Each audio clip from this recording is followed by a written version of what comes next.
It's late October and Giants fans aren't looking ahead to the NFL draft like in recent years because New York has finally found its QB1. It's only been a small sample size, but Jaxson Dart has changed the conversation from the Giants need to draft a quarterback to the Giants need to draft to build around their young quarterback. He ran for one and threw for 3 TDs in the loss to the Broncos, but you know what stood out to me the most? It's that kid's confidence. Here goes a couple plays from the Denver game that showed that Jaxson Dart has arrived in this week's Blue Rush Film Breakdown.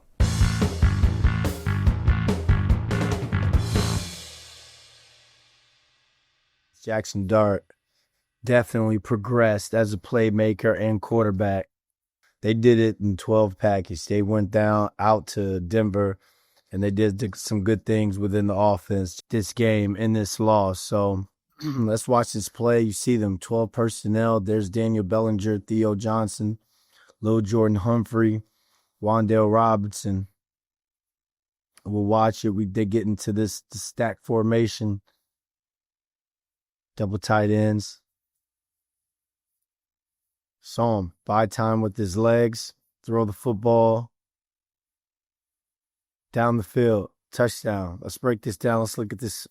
Let's look at this a little bit and let's kind of see what he saw. Watch the play develop. Here, they're making this look like some sort of run play action, but it's making it look like it's some sort of stretch play. That's in the Giants' arsenal. That's in their playbook in terms of running a stretch play to a double tight inside like this. You see what we call elephants on parade when it comes to the linemen. Hats down, making it look like this, like the run steps and the combinations it will look like if the Giants were running some sort of stretch play here with Tyrone Tracy Jr. Daniel Bellinger's running up the seam. Theo Johnson now kind of replaces as like that outside go route, but they're running some sort of like seam concept here. Wan'Dale Robinson has the dig. Lil Jordan Humphrey slams and then goes into his flat release. He's like that check down option. You see Jaxson Dart, great run action here. And the entire time he's scrambling, his eyes are down the football field. See the way he's able to step up in the pocket, find like the holes, the gaps within the protection and the leakage to step up and buy himself time. Right when he's making his move or he's stepping up in the pocket, Hufunga's seeing that, and it looks like he's in some sort of duress. And now from 5, 10, about 20, 22 yards out, he's having to start to honor the possibility of Jaxson Dart taking off and getting some sort of positive gain in this space right here. You see Hufunga starting to sit down and kind of starting to drive and not carrying Belly over the top. There's also this in route run here as this kind of safety control, just in case his eyes do get nosy. And that's exactly what happens. So now that Jaxson Dart's able to step up in the pocket, keep his eyes down the field the entire time, he gets to now reset in a clean pocket and let it fly. Daniel Bellinger, right up the numbers. Safety in the middle of the field, so he kept it up the hash. Again, let's watch it here from the tight. That's why Jermaine Illuminor said he loves blocking for a guy or a quarterback that can move. Helps the O-line here. You see the Broncos. 1, 2, 3, 4, 5. 5 up. 2 backers. And he's got the nickel wheel right there.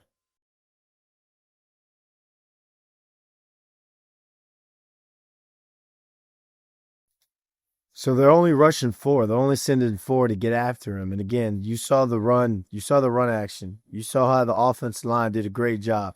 The continuity. If I was to put on a stretch play right now, it would want to look like pretty much identical or mirrored footwork when it comes to trying to get these linebackers and these DBs to step up. I wouldn't even really say the pocket breaks down here. One of the Broncos D linemen are able to cross face, and here Jaxson Dart sees it, and he just takes off here, resets, and now he has himself a brand new pocket to throw the football from. Clean, big play within the Giants offense, big play on the day.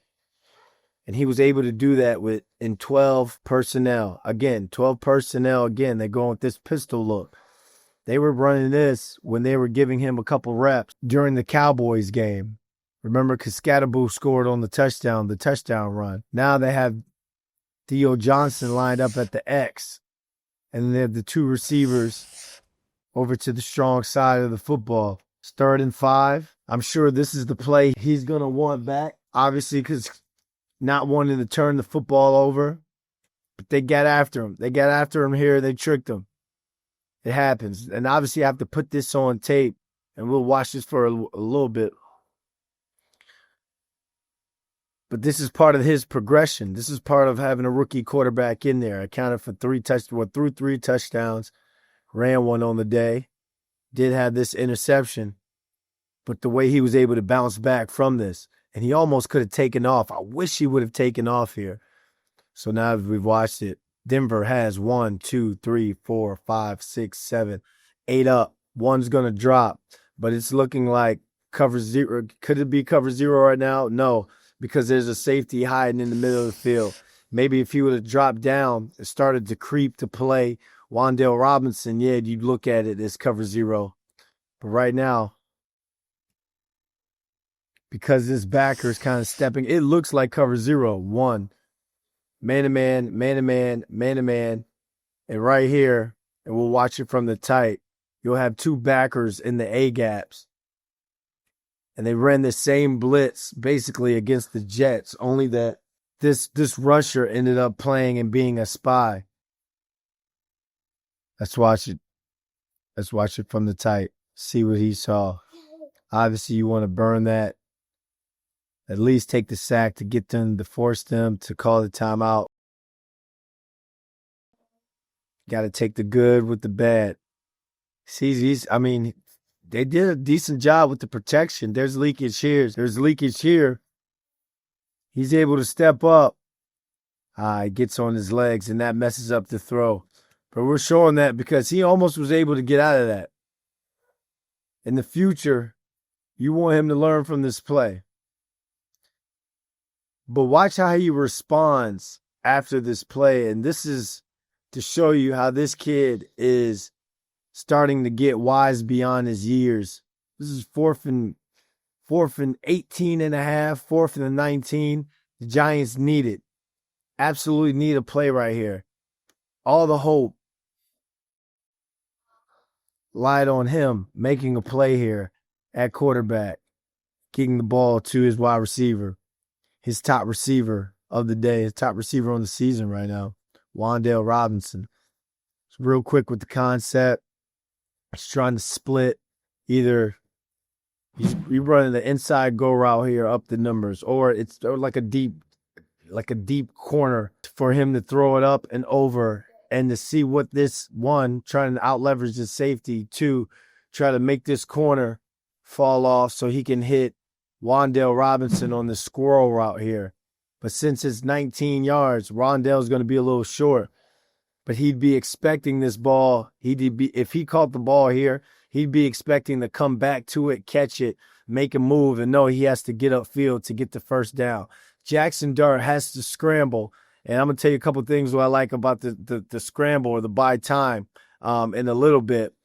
But he scrambles, and watch the dart he's able to deliver on the run, across the body on the run. A play needed to be made here, y'all. This is a franchise quarterback making a franchise throw. Big play needed to be made, and he did it with his mobility. He did it with his pocket presence, athleticism,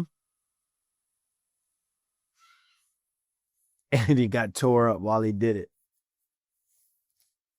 And he got hit with the roughing the passer. Broncos rushing 4, running stunts. Giants offensive line doing a great job holding up.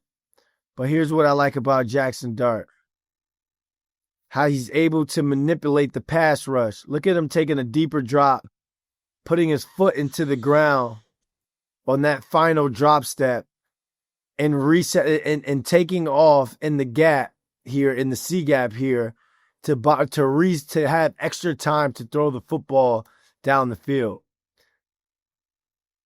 By exaggerating or backing up a little bit more on his drop step, he's forcing these edge rushers or these pass rushers to go up 2-3 extra yards than what they normally would on his regular drop step from the shotgun.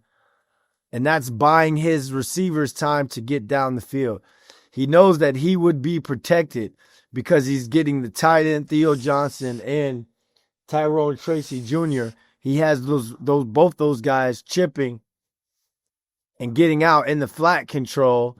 And he knew you don't want to take the flat here. Obviously, you're not going to want to take the flat because it's 4th and 19.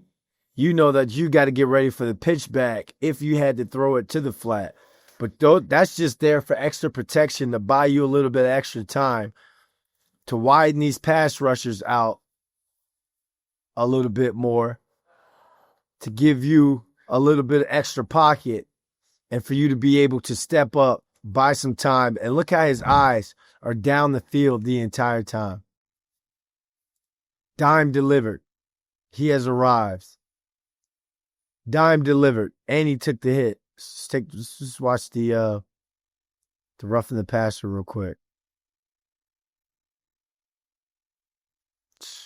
Took a shot. Delivered it. First down. Huge play. Last but not least, game on the line. Heavy personnel. Empty formation. Calls his own number. Quarterback power. Follows his block. He's able to get low, get skinny, and get vertical here. Take flight. Fought his way up in there. 37 seconds left in that game. Looking back, I wish he was down right here so they forced Denver to call a timeout. And then they could have scored or maybe even ran it down a little bit more, then scored once or twice. But, hey, this was Jaxson Dart taking control of a football game and what everybody thought was the potential game winner. But he really showed up. He really showed out. And he got all the respect from Jonathan Cooper in that Denver Broncos defense. Got respect from the Giants fan base for the way that he was able to calm himself in the moment and make plays, big plays in the biggest moment of this football game and bounce back. The Giants now have a quarterback to where you don't have to look for a quarterback in the next draft. You look for pieces to build around the quarterback you now have for the future. And that is Jaxson Dart.